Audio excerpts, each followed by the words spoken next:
Assalamualaikum warahmatullahi wabarakatuh dan salam sejahtera buat semua penonton pendakwah teknologi. Saya tahu ramai daripada anda yang berminat untuk nak menghasilkan server anda sendiri sebab dalam episod yang lepas yang bertajuk Ubah PC jadi server tu, ada ramai orang yang komen dekat situ untuk minta ditunjukkan lebih banyak lagi video tutorial macam tu. Maka dalam episod kali ini, saya akan terangkan kepada anda tentang penggunaan VPS ataupun Virtual Private Server. Dan episod kali ini dibawakan sepenuhnya kepada anda oleh VPS Malaysia, penyedia cloud VPS hosting yang terbesar dekat negara kita ni. Alright, jadi episod ni terbahagi kepada dua bahagian. Jadi dalam bahagian pertama tu saya akan terangkan dulu dekat anda sedikit tentang pengenalan dan beberapa jenis servis yang melibatkan server yang anda boleh dapatkan secara online. Lepas tu pada bahagian yang kedua pula, saya akan tunjuk dekat anda cara untuk nak set up dan host website anda sendiri. Dan saya akan gunakan servis VPS daripada VPS Malaysia.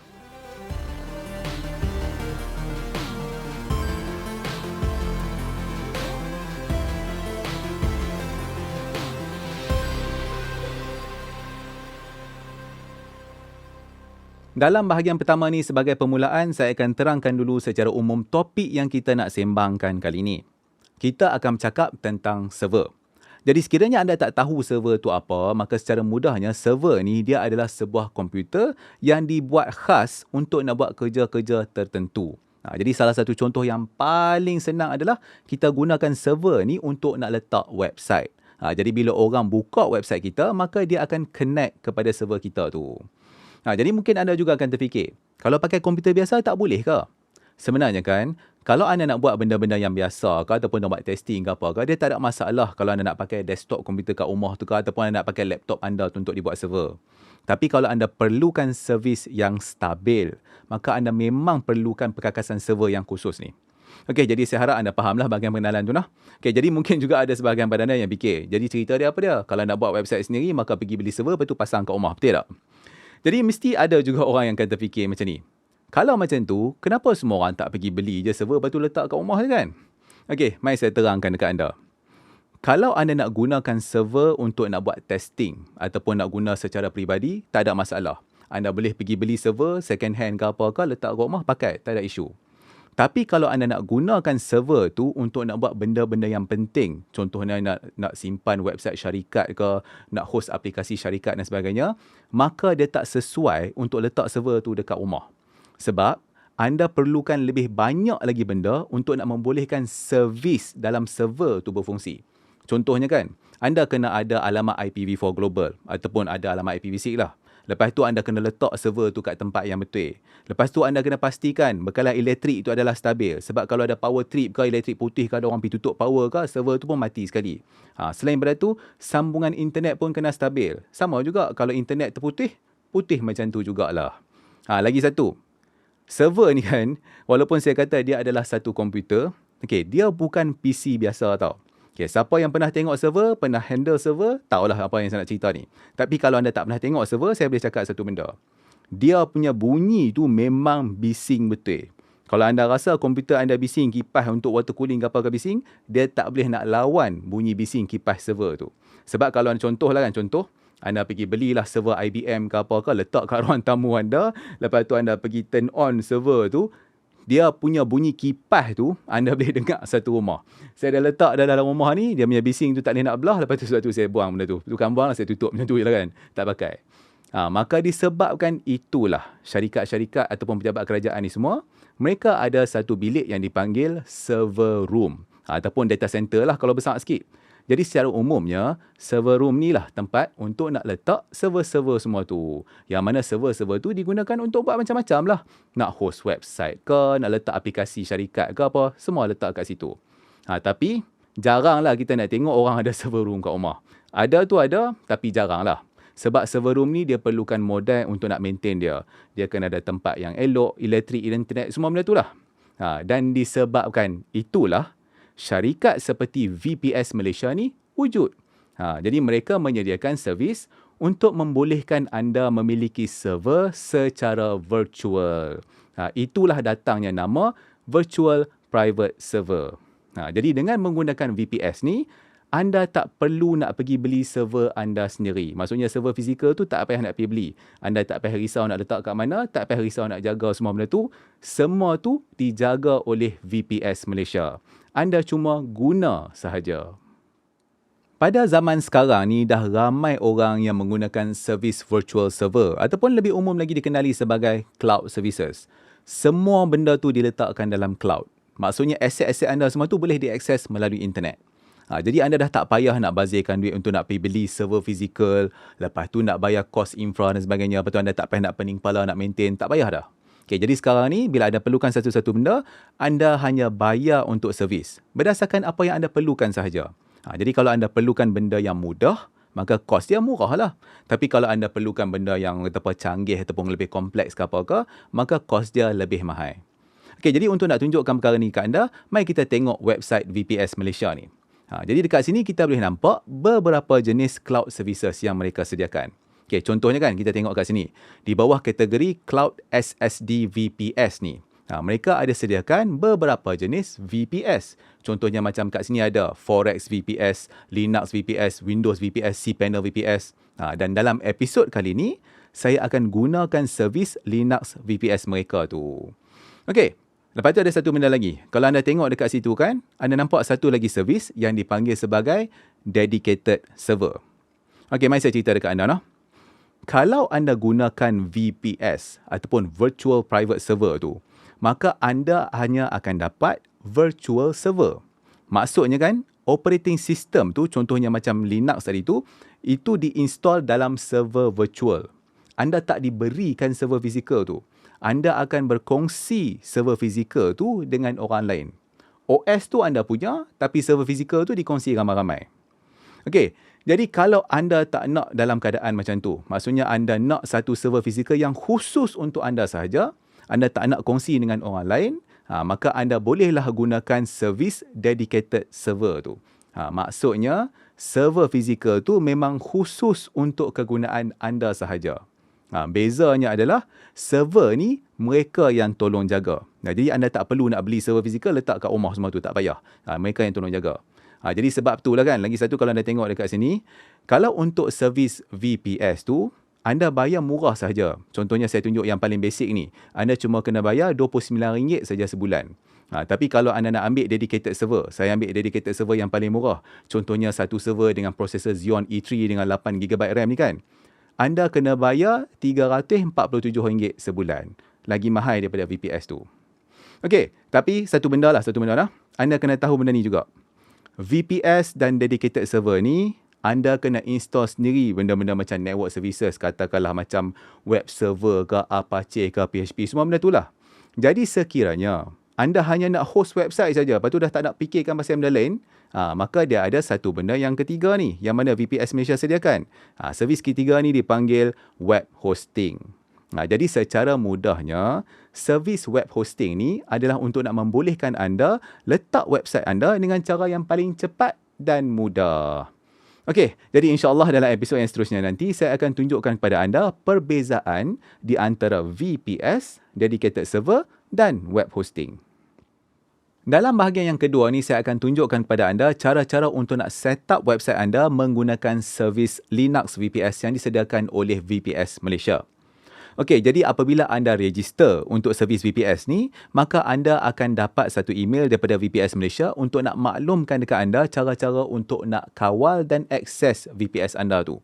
Jadi mereka akan berikan dekat anda username dengan password untuk nak akses kepada VPS control panel ni. Dan dia juga akan berikan kepada anda password untuk root access bagi VPS anda. Jadi dalam kes saya ni, dia bagi root access untuk VPS Linux saya tu.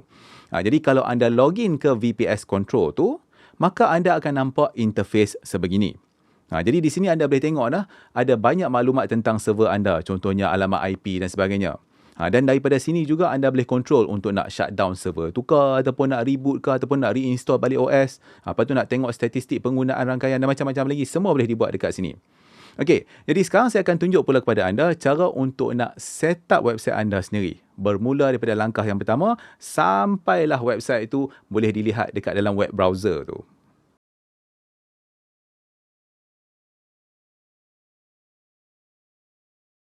Untuk bahagian pertama, kita kena connect kepada server tu menggunakan SSH. Jadi kalau anda pakai Mac macam saya, maka anda boleh gunakan satu aplikasi ni, nama dia Terminal lah. Okey, memang benda ni dah ada dalam Mac.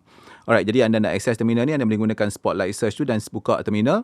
Okey, tapi sekiranya anda menggunakan Windows, maka ada satu aplikasi lain yang nama dia Putty. Yang tu paling senang lah kalau nak buat pakai SSH semua ni. Okey, jadi saya dah letak link untuk nak download Putty tu dekat video description ni. Okey, jadi berbalik kepada terminal ni, saya buka dia bagi full screen macam ni. Lepas tu saya enlargekan sikit dia punya font tu supaya senang nak baca. Alright, jadi untuk nak connect kepada server tu secara SSH, apa yang anda perlu buat adalah anda cuma kena type dekat situ, dia tulis SSH, jadi anda tulis SSH. Okey, kemudian anda kena pergi tengok maklumat yang diberikan oleh VPS Malaysia tu, maksudnya dalam email tu dia ada alamat IPv4 dekat situ. Okey, kita nak access ni melalui root access. Jadi dia punya username tu adalah root. Jadi anda tulis root macam ni, lepas tu alias, lepas tu anda masukkan alamat IPv4 server yang diberikan kepada anda oleh VPS Malaysia tu. Jadi ini adalah alamat IPv4 saya untuk server saya. Okey? Jadi ini command dia, ssh root at 123.253.34.84 dan ini adalah saya punya lah. Okay, kemudian anda disuruh masukkan password. Okay, password ni anda pergi tengok dekat email yang dihantar oleh VPS Malaysia, ada dalam tu. Anda copy email, password tu, lepas tu anda pastekan dekat sini. Jadi bila anda paste kat sini, anda tak akan nampak tau. Memang dia tak akan tunjuk password tu. Jadi anda cuma tekan enter saja. Jadi kalau dah berjaya login, masa anda akan nampak macam ni. Jadi inilah dia login kepada saya punya terminal lah dekat saya punya server tu. Okay, jadi benda pertama yang saya nak tunjukkan dekat anda adalah saya nak tunjuk dekat anda version Linux yang saya duk pakai ni. Okay, jadi cara nak tunjukkan version ni, dia ada satu command yang paling mudah. Okay, command tu adalah ni. Kalau anda tak pernah dengar command ni, dia lawak sikit lah. Nama dia kucing, cat. Okay, jadi anda tekan cat macam ni, cat, lepas tu /etc, lepas tu /, lepas tu tulis kat situ CentOS-release. Kemudian anda tekan enter. Okay, jadi command ni adalah cara untuk nak tengok version CentOS yang diinstall. Jadi ini cara dia lah. Jadi sekarang CentOS yang saya pakai ni adalah CentOS release 7.9.2009 lah. Okay. Kalau apa yang saya buat ni sebenarnya apa dia? Ini adalah lebih kurang macam kita nak tengok macam Windows version ataupun Mac version lah. Itu dia.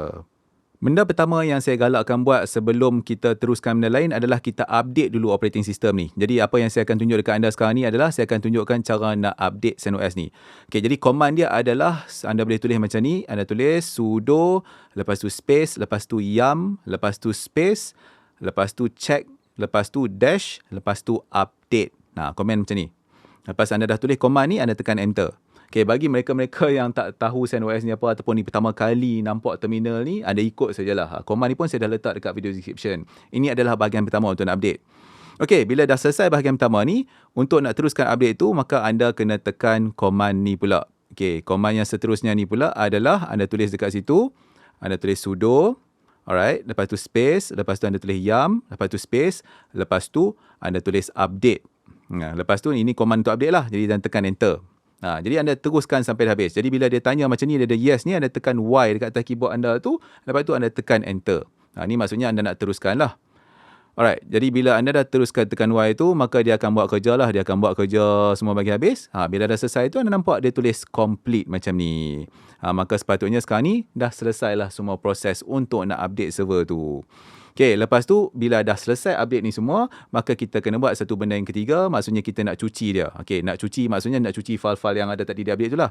Jadi command nak cuci tu macam mana? Senang saja, anda tulis sudo, lepas tu space, lepas tu yum, lepas tu space, clean, lepas tu space, all. Nampak macam saya tulis ni, sudo yum clean all. Okay, dah tulis tu, anda tekan enter. Alright. Okay, jadi command ni dia akan cuci lah apa-apa file yang ada kat situ, yang mana download tak pakai apakah dia akan buang. Jadi kita menjimatkan tempat dalam server tu lah. Ni salah satu dia.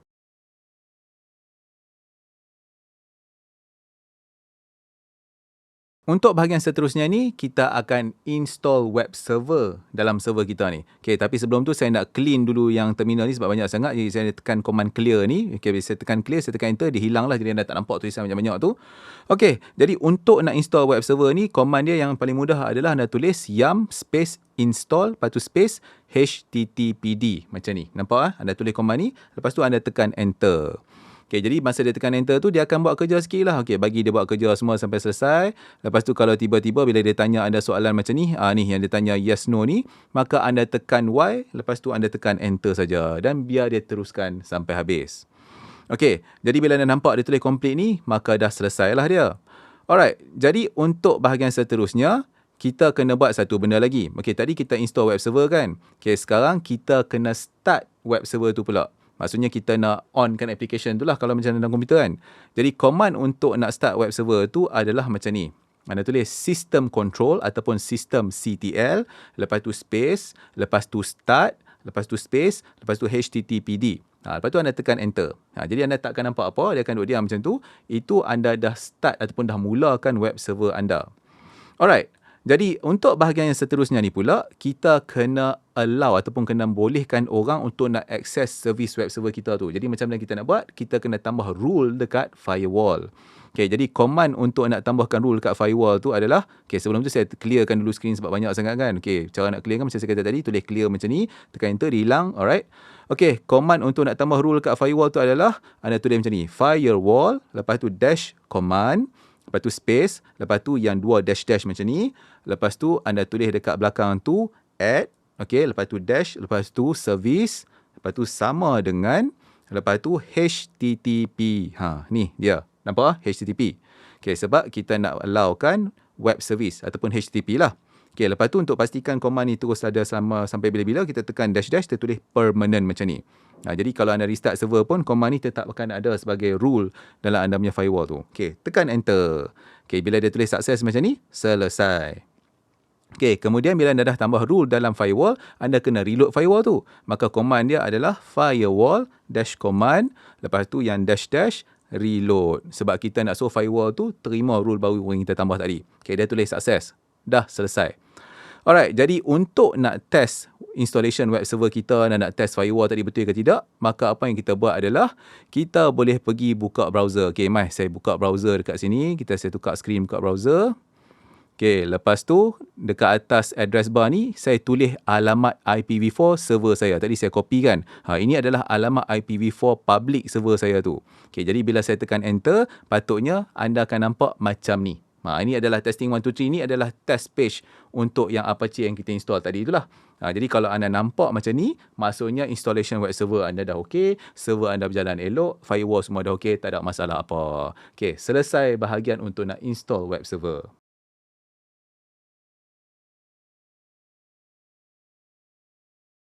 Okey, kalau tadi kita dah install web server dah berjalan, maka sekarang saya akan install satu benda lagi. Biasanya bila kita install web server, kita akan install juga PHP. Nanti kalau anda tak tahu PHP itu apa, tak apalah. Nanti insyaAllah saya buat video lain untuk terangkan. Tapi kali ni kita install saja dulu. Okey, jadi untuk nak install PHP ni senang saja. Kita buka balik dekat dia punya terminal server tu. Alright, jadi command dia ada 4 command. Saya akan tulis saja command ni. Command ni anda boleh copy dekat video description ni. Jadi saya akan tulis, saya akan paste terus dalam ni. Senang sebab dia panjang nak tulis kan.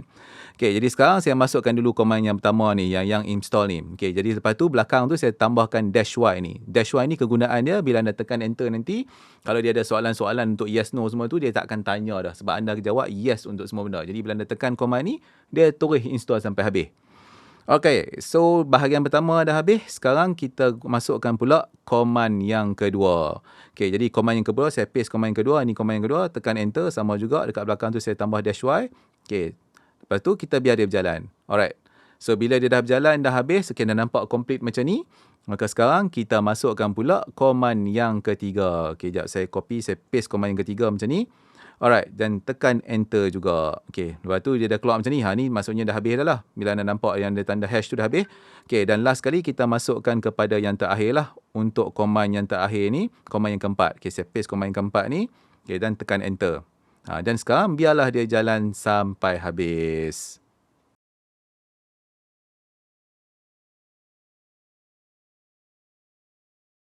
Alright, tadi kita dah selesai install Apache, kita dah selesai install PHP, maksudnya web server semua dah berjalan. Jadi sekarang dah sampai masanya untuk kita copy ke semua file-file yang website tu masuk ke dalam web server ni. Jadi supaya orang boleh access lah website kita kan. Okay, tapi sebelum tu saya cerita kat anda, website ni saya dah buat dulu awal-awal lah. Jadi saya dah edit semua demi HTML file semua kan. Jadi saya tak akan tunjuk dalam video ni lah. Sebab kalau saya nak tunjuk lagi, jadi panjang sangat video ni. InsyaAllah satu hari nanti saya akan buat video asing lah untuk nak tunjukkan dekat anda cara-cara untuk nak buat web page anda sendiri. Jadi dalam contoh ni, saya cuma dah copy file yang saya dah buat siap-siap. Okey, jadi untuk nak copy file masuk ke dalam server ni, kalau tadi kita duk pakai terminal semua tu, kita gunakan SSH kan. Jadi yang tu kita boleh pakai terminal. Tapi kalau nak copy file, kita kena pakai application lain. Jadi untuk nak copy file di antara komputer menggunakan SSH ke FTP ke apa ni, saya suka satu aplikasi yang nama dia CyberDuck. Memang itik CyberDuck. Okay, sama juga anda boleh download benda tu untuk Windows dan juga untuk Mac. Okay, ni saya buka CyberDuck lah. Okay, kalau untuk Mac ni saya buka Spotlight Search ni, saya tulis dekat situ CyberDuck. Okay, jadi benda ni dia percuma. Okay, saya dah letak link untuk download ni dekat video description. Okay, jadi bila saya dah buka CyberDuck ni, dia akan keluarlah notification ni semua. Okay, tak apa, cancel je benda ni. Okay, jadi kita akan open satu connection lah. Jadi anda nampak open connection kat situ, anda tekan open connection ni. Okay, dan kemudian anda akan nampak window ni. Jadi kita punya jenis connection tu, anda kena pilih SFTP. Maksudnya SSH, File Transfer Protocol. Okay, jadi dekat sini anda kena masukkan maklumat-maklumat yang sama macam SSH tadi lah. Anda kena masukkan IPv4 address untuk server, lepas tu username untuk password kan. Okay, yang IP address tu samalah yang IPv4 pada server tu, yang saya punya 123 ni.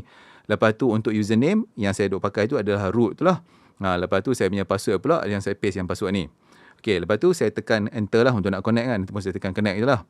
Okay, jadi apabila anda connect menggunakan CyberDuck ni, maka dia akan bawa anda kepada anda punya folder dalam server anda. Ni saya punya root folder ni. Nampak tak?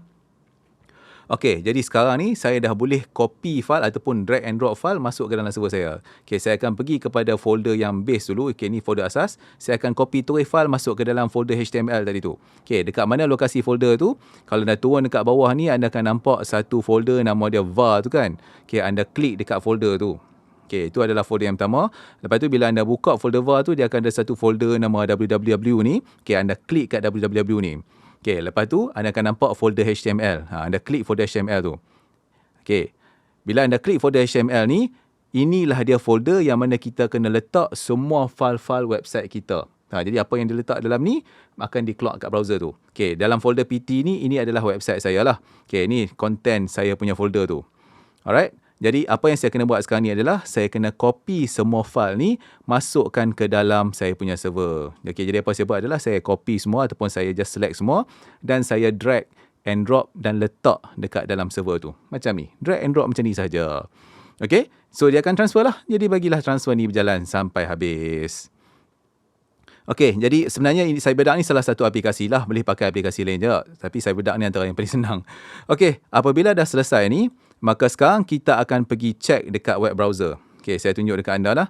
Okey, jadi sekarang ni apa yang anda nampak adalah web page yang saya akses menggunakan IP address tadi kan. Okey, kalau saya refresh page ni, tengok dia dah berubah. Jadi yang hijau ni, inilah page yang saya buat dekat dalam komputer saya tu lah. Jadi inilah website saya. Okey, kalau sebelum ni saya nampak yang test page. Jadi sekarang ni saya nampak saya punya website. Inilah website dia. Contoh yang paling mudah. Okey, selesai cara untuk nak masukkan website ke dalam folder server kita tu.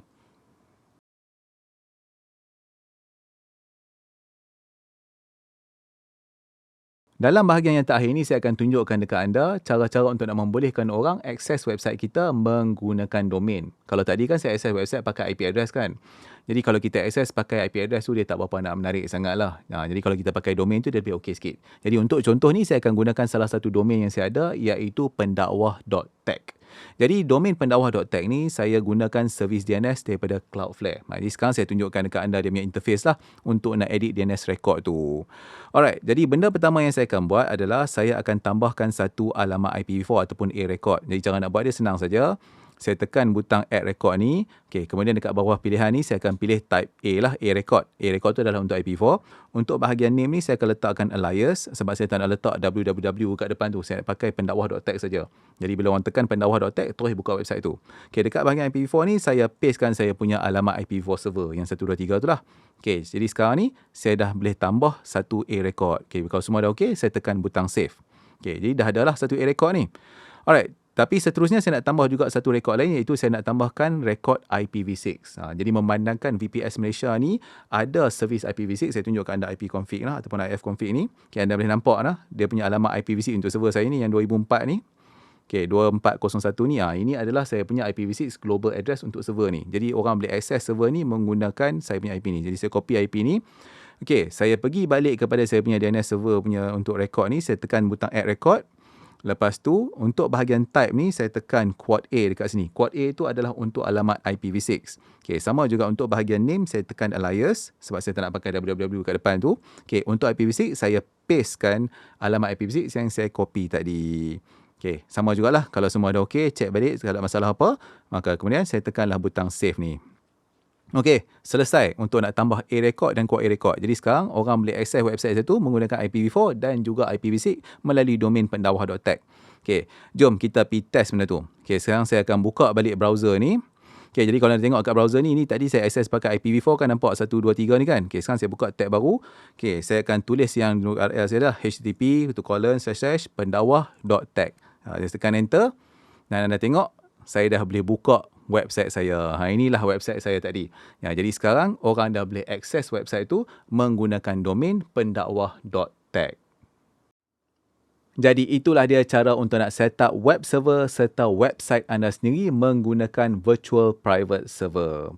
Sambil itu saya nak ucapkan jutaan terima kasih kepada pihak VPS Malaysia kerana sudi sponsor episod kali ini. Jadi kalau anda perlukan sebarang cloud service, maka anda bolehlah cuba menggunakan servis yang disediakan oleh VPS Malaysia. Okey, kita dah sampai kepada penghujung episod kali ini. Jadi kalau episod ni mendatangkan manfaat kepada anda, maka saya harap anda sudilah untuk nak like episod ni dan juga subscribe kepada Pendakwah Teknologi kalau anda tak subscribe lagi. Okey, apapun saya nak ucapkan terima kasih kerana menonton. InsyaAllah kita akan jumpa lagi dalam episod yang seterusnya. Assalamualaikum.